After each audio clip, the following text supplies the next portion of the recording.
Şagirdləri ilə birlikdə botanika bağında gəzərkən bitkilərdən bəzilərinin çiçəklərinin və çiçək qruplarının fərqli olduğunu gördü. Şagirdlər müəllimlərindən soruşdu. Bu çiçəklərin hər birindən meyvə yaranarmı?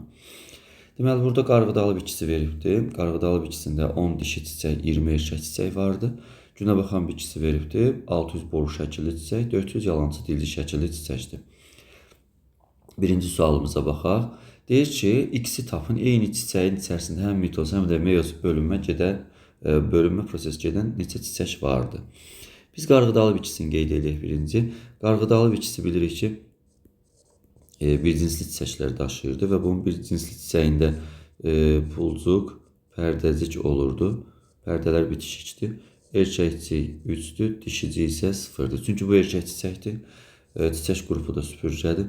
Qarğıdalın dişi çiçəkləri də var idi. Deməli, burada quruluş necə olurdu? Erkəkcik 0-dır, dişicik 1 olurdu və bu da bir cinsli çiçək daşıyırdı. Taxılların hamısında bu düsturu yazmaq olar, qarğıdalıdan başqa. Qarğıdalı çünki bu düsturu daşıyır, bir cinsli çiçək olduğu üçün. Və bizə deyirdi ki, dişi çiçək 10 ədəd olurdu, erkək çiçək isə 20 ədəd olur. Məsələnin şərtində verilibdi. Bir də hansı çiçəyi veribdi? Günəbaxanın boru şəkilli və yalancı dilli şəkilli çiçəkləri vardı. Bunu da qeyd edək bura. Deməli, Günəbaxan bitkisi vardı. Bunun da boru şəkilli çiçəyi vardı. 600 dənə boru şəkilli çiçəkdir. Düsturu belə idi. Kasacıq 0-dır, ləçəyi 5-dir, bitişikdir. Erkəkciyi 5-dir.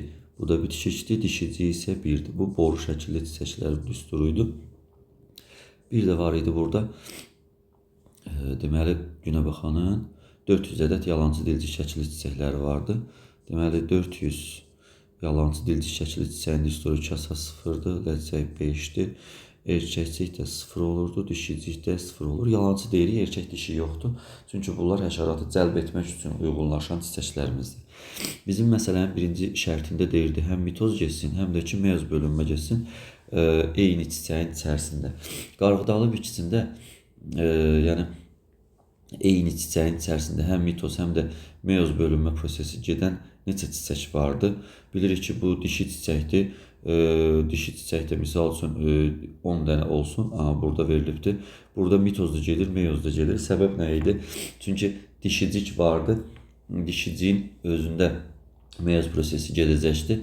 Digər hissələrində də təbii mitoz gedir. Mitoz hər yerdə gedir. Burada da erkək çiçək vardı. Ona görə meyoz prosesi gedir. Və biz 30 çiçəyin 30'unu da burada götürmüş oluruq. Burada baxaq Günəbaxana. Günəbaxanda erkəkcik yoxdur, dişicik yoxdur. Bilirik ki, erkəkcik dişiciyin içərisində tozluğun yetişməsi və yaxud da yumurtacıq içərisində və yaxud da ki, bunun yetişməsi prosesində mitoz və meyoz prosesi gedir. Ona görə də biz burada 600 çiçəyi götürə bilərik. Burada isə hər iki çiçəyi götürə bilərik. Cəmi cavabımız olacaqdır 630 kimi olacaqdır.